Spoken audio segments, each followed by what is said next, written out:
Good morning six class students.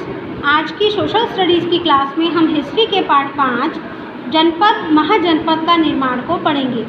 बच्चों, यदि आप किसी ग्रामीण क्षेत्र में रहते हैं तो आपका परिवेश वहीं तक ही सीमित रह जाता है, परंतु आवश्यक वस्तुओं को लेने के लिए आप गांव के समीप कस्बे अथवा नगरों में तो जाते ही होंगे। क्या आप जानते हैं कि इन क्षेत्रों का विस्तार किस प्रकार हुआ है?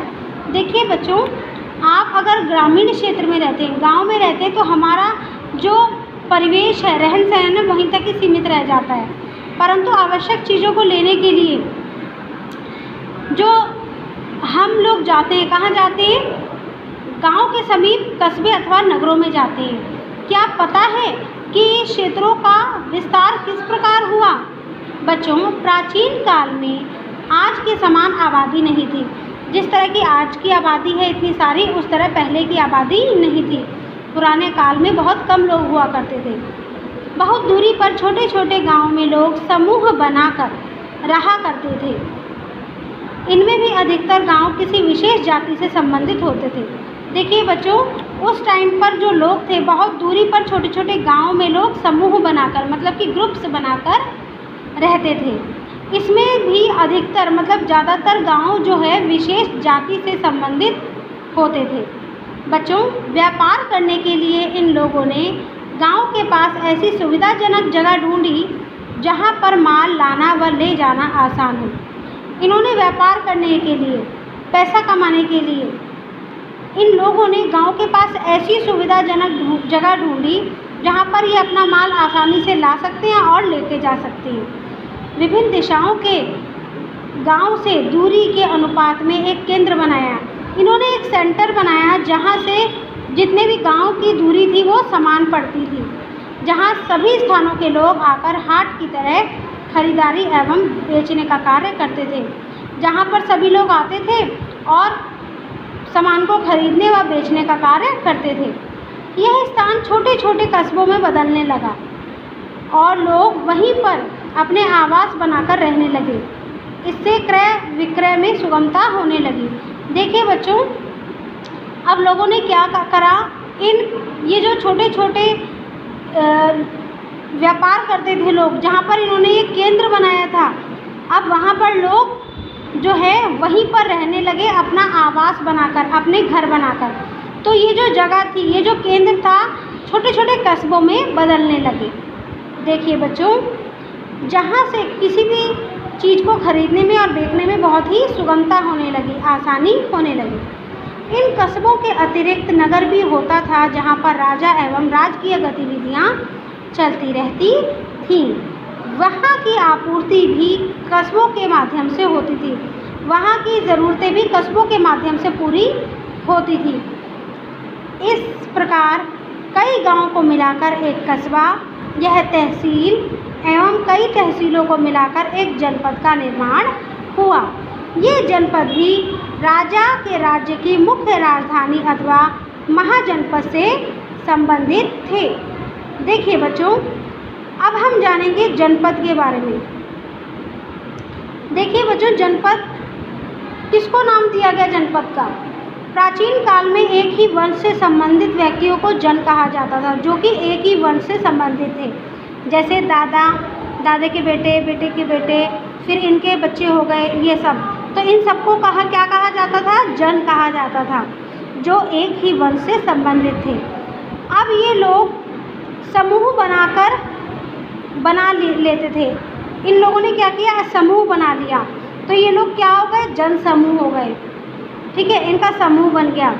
इन्हीं के रहने के स्थान को जनपद का नाम दिया गया, जहाँ पर ये सभी लोग, एक ही वंश से संबंधित लोग रहते थे। देखिए बच्चों, जनपद एवं महाजनपद। कुछ समूहों ने विकास किया और जनपद का निर्माण किया। यही समूह बड़े आकार लेकर महाजनपद बन गए। महाजनपद का क्षेत्र बड़ा होता है। यह छोटे छोटे जनपदों से अधिक शक्तिशाली एवं सुविधा संपन्न होते हैं। देखिए बच्चों, जनपद जो होते हैं वो छोटे होते हैं, क्योंकि जनपद का क्षेत्र छोटा होता है, क्योंकि इसके अंदर कम लोग होते हैं। महाजनपद में बहुत सारे लोग होते हैं, एक ही वंश से संबंधित। ठीक है, इसलिए इसका क्षेत्र भी बड़ा होता है। तो ये है छोटे जनपदों से अधिक शक्तिशाली और सुविधा संपन्न होते हैं। देखिए बच्चों, गणतंत्र एवं राजतंत्र। गणतंत्र में राजा का चुनाव जनता द्वारा किया जाता है। अब गणतंत्र और राजतंत्र के अंतर क्या है? गणतंत्र में क्या होता है? सभी चीज़ों को जनता के द्वारा उनकी सहमति लेकर किया जाता है। मगर राजतंत्र के अंदर क्या होता है? सिर्फ राजा की ही चलती है। राजा अगर अपना निर्णय दे देता है तो वो सबको मानना होता है, वही निर्णय सर्वोपरि होता है। ठीक है, परंतु गणतंत्र में ऐसा नहीं होता। गणतंत्र में राजा का चुनाव जनता द्वारा किया जाता है। जनता जो होती है वहाँ की, वो राजा का चुनाव करती है। गणतंत्र में सत्ता जनता की इच्छा के बिना कुछ भी नहीं कर सकती। जहाँ वहाँ के जो मंत्री होते हैं, ठीक है, वो जनता की इच्छा के बिना कुछ नहीं कर सकते। अगर जनता को एक कार्य है, वो जनता को अगर मंजूर होगा तो वो होगा, वरना नहीं होगा। परंतु राजतंत्र में ऐसा नहीं होता। राजतंत्र में राजा निरंकुश होता है। ठीक है, जो राजा होता है सिर्फ वही होता है सब कुछ, एवं उसका निर्णय जो होता है वही सर्वोपरि होता है, वही सबसे बड़ा होता है, वो सबको मानना होता है। देखिए बच्चों, भारतवर्ष में कुल 4 महाजनपद थे जो इस प्रकार थे: मगध, कौशल, वत्स और अवंती। जैसे आप इस मैप में, इस मानचित्र के अंदर देख रहे हैं, यहाँ ऊपर कौशल है, उससे नीचे वत्स, इधर साइड में मगध और यहाँ अवंती। ठीक है, तो भारतवर्ष में कुल 4 ही महाजनपद थे जो इस प्रकार के थे।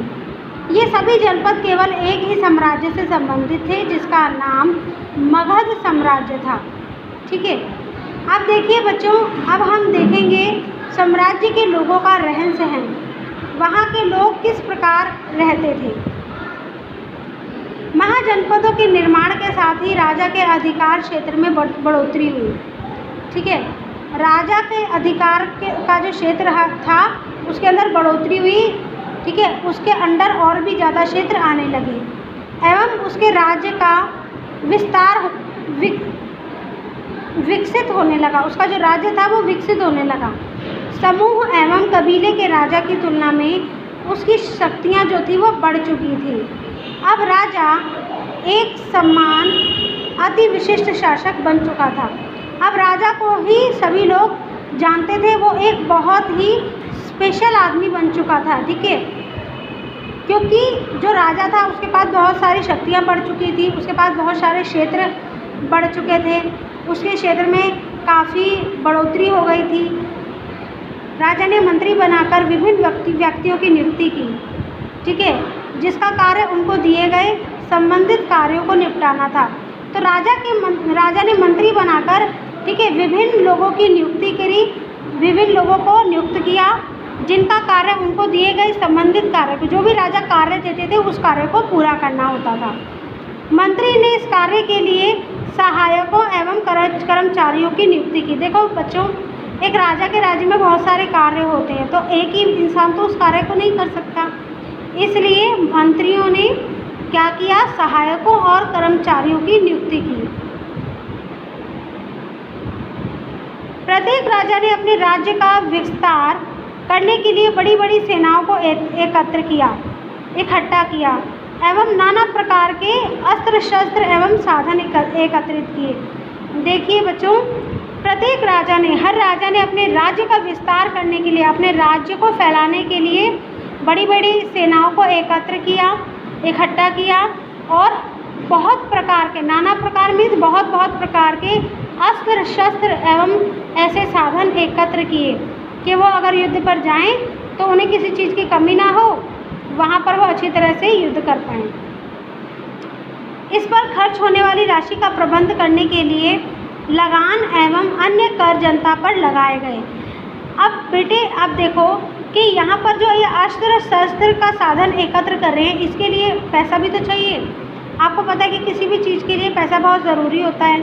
ठीक है, तो इसके लिए भी पैसा चाहिए होता था। तो राजा ने क्या किया, इन चीज़ों पर खर्च करने वाली राशि का प्रबंध उन्होंने लोगों पर लगान एवं अन्य कर लगाकर किया। देखो बच्चों, इसी प्रकार व्यापारियों से भी वह कर वसूलते थे। जो भी व्यापारी व्यापार करने के लिए आते थे तो उनको कर देना पड़ता था। आवागमन के साधन सुलभ कराने के लिए चौड़ी सड़कों का निर्माण किया गया, जिससे आसानी से एक स्थान से दूसरे स्थान पर जाया जा सके, जिससे व्यापार में उल्लेखनीय वृद्धि हुई। देखो बच्चों, अगर कोई व्यापारी एक स्थान से दूसरे स्थान पर अच्छे से चला जाएगा, अपने माल को सही से ले जाएगा, अगर सड़कें सही होंगी तो बहुत ही आसानी से वो पहुंच सकता है।